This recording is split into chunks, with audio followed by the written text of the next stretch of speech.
Hey, Dale.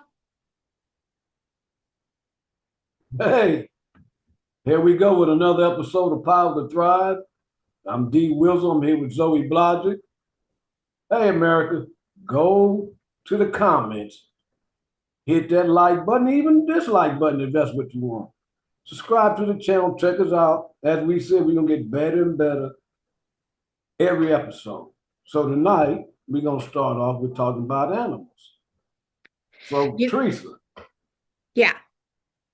you're more of an animal person than I am.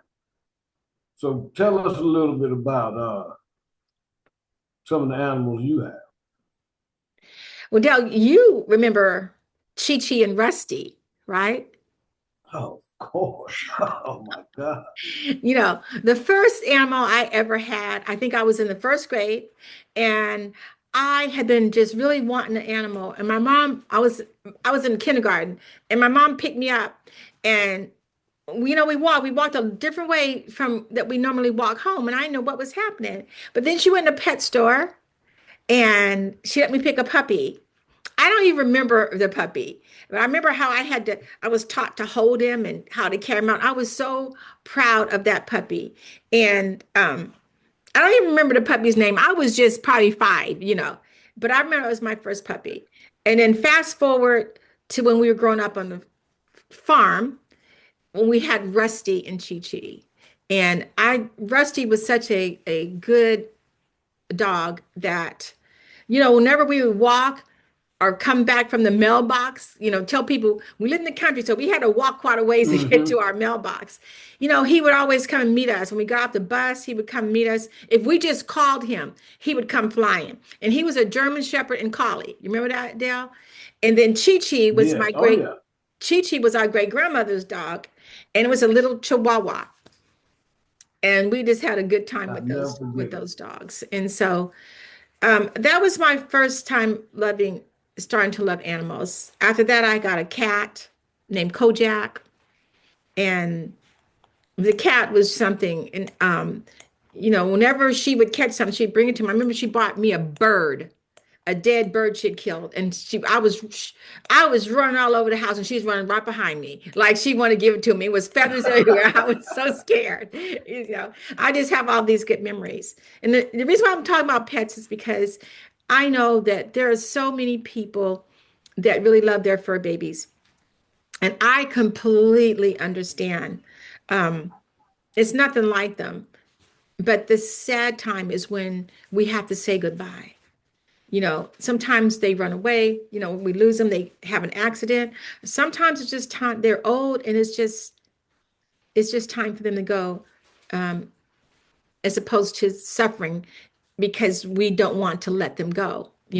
So I've lately, a lot of friends, and we've lost um, Cinnamon. That was my daughter's cat. She was 18, and recently we lost Cooper. He was her Goldie, and he was 14. And I have a buddy here right now. She's 17. So I'm just, I don't want to face the time that it might be time to say goodbye to her, or she could outlive me. And then Dale, unfortunately, recently lost his girl, Ellie, which was a French bulldog. And Dale, what was that Best dog experience ever. like? Let me tell you something.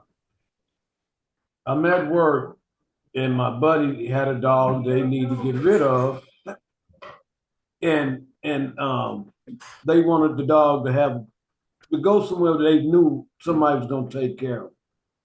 Hmm. So I got it. Okay. So I tell the kids, hey, I'm getting this dog, but I didn't tell them what kind. So I gets home with the dog. When I pulls up, they standing outside in the parking lot waiting.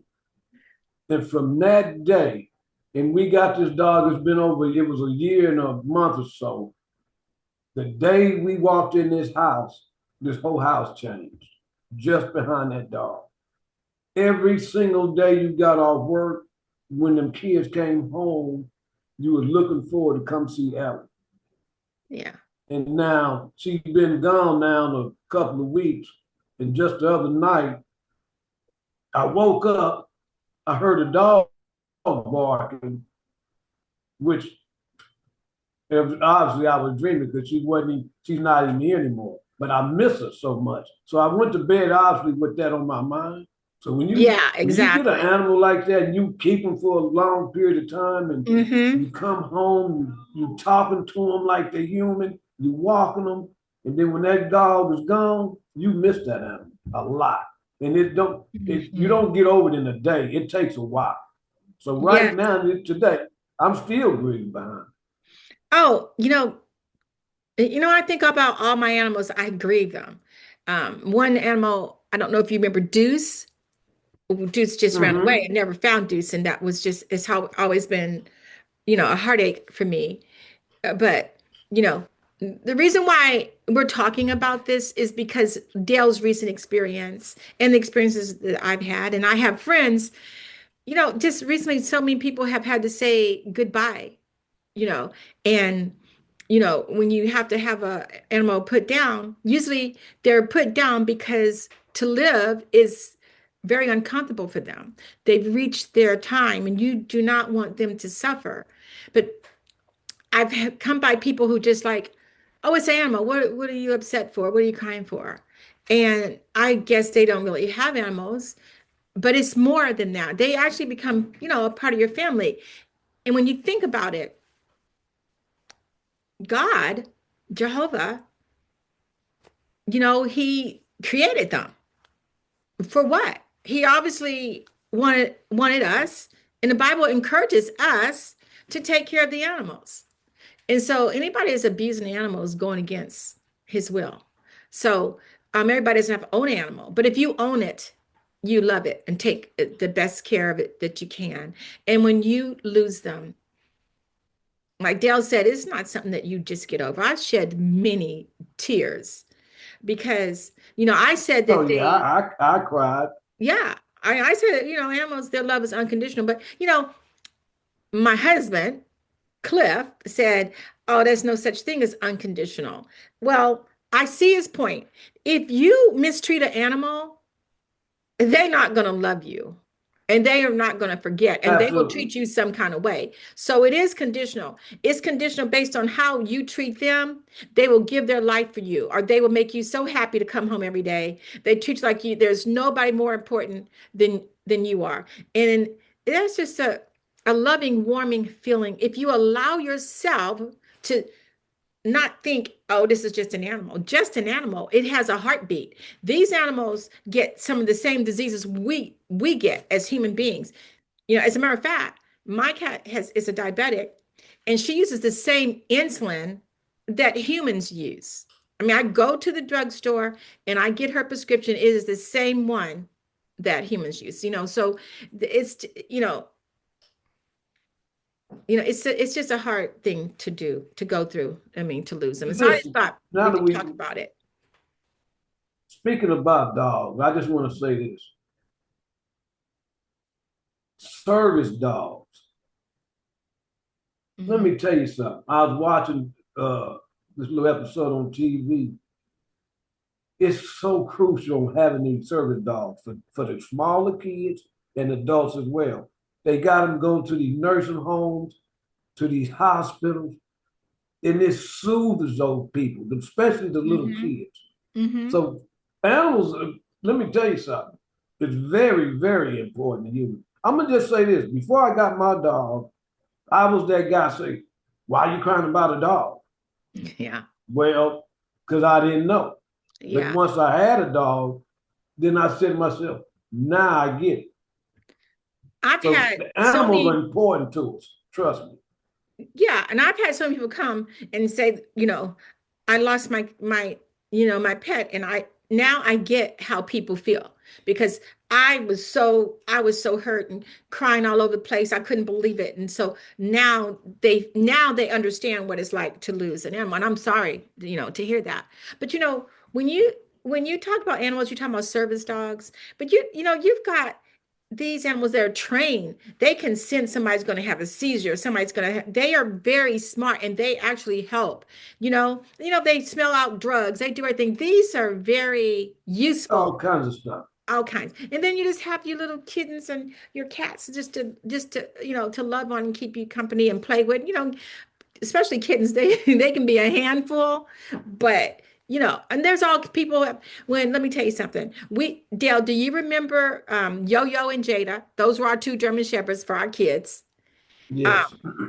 uh, and they were so sweet. Our youngest child was like 2 when we got them, and the older, we had our older 2 children. And I remember in our big yard at Shadow Lake, Dale, remember? Hmm. My cousin Derek, he comes over there all the time, but the gate was closed. And so he decided, they're not hearing me. I'm just going to jump over the fence. And meanwhile, Brittany was in the front yard. And Yo-Yo, he said, Derek was telling me the story later, that Yo-Yo was just kind of sitting there watching because Yo-Yo knew him, very Hmm. well. But when he jumped that fence, it was like you're not welcome, you know. And Derek said he allowed him to jump over the fence and start taking steps toward the house, and he just went after him. And Derek said Yeah, I he remember never that. turned around and jumped over that fence so fast in his life. I He said remember that. he was terrified. And another time, one of your sister's friends came to see her. They were inside the gate, and but Brittany was out there playing, and one of the kids reached out their arm out the window to kind of try to play with her, and I don't know if it was Yo-Yo or Jada, one of them, they tried to take that arm off because you cannot reach for this child. And so I would have to really be careful to tell people, you know unless somebody comes out and they're with you and they're welcoming you, that just don't. I can't trust my 2 German Shepherds. And then they were trained to, when we got home, especially if Cliff wasn't with me or something, I would open the door and they would go all through the house. And if anything was going to be in that house, they were going to attack. So when they came back to the door, I knew, okay, but let's go It in, was you clear to know. go in. Yeah. Yeah, But yeah. they are so used, and those were German Shepherds, so they shepherd. But my kids had Luke and Laura, those are their 2 birds. I don't, oh man, I forget the name of the turtle. Hamsters, everything. Huh? Oh, the Cliff said the turtle's name was Pokey. It was Pokey, but anyway, we were just so full. But we wanted them to appreciate animals and learn how to take care of them and everything. So I just thought, after hearing Dale, and Dale he was so hurt because a few days before, Dale told me that he felt that Ellie, that's his dog, was not doing well because she really couldn't stand up and carry her weight. And so he took her to the vet, and then he called me, said it's not looking well. And in the end, they decided that there's nothing they could do. And she was, they're just going to have She to. didn't come back home with me. She didn't come back home with him. And I know what that feeling is like. And so for all you out there that's gone through this, I feel you. My heart goes out to you. And I know this is a light show. So many bad things, but we just thought we could talk about something a little softer, a little lighter, heartbreaking, but a little lighter. So And we're coming to the end. We are running out of time in this episode. So your closing thoughts, Teresa? if you haven't had an animal, maybe try one. If you think you can, do whatever the animal needs try loving an animal and see how good that feels. And if you've lost an animal, my heart goes out to you. That's it. So I feel the same way. America, we are out of time for this episode. We enjoyed talking to you. Go to the subscribe channel, hit the subscribe button, hit the like button, hit the dislike button. Just subscribe to us and check us out, America. See you in the next episode. Bye.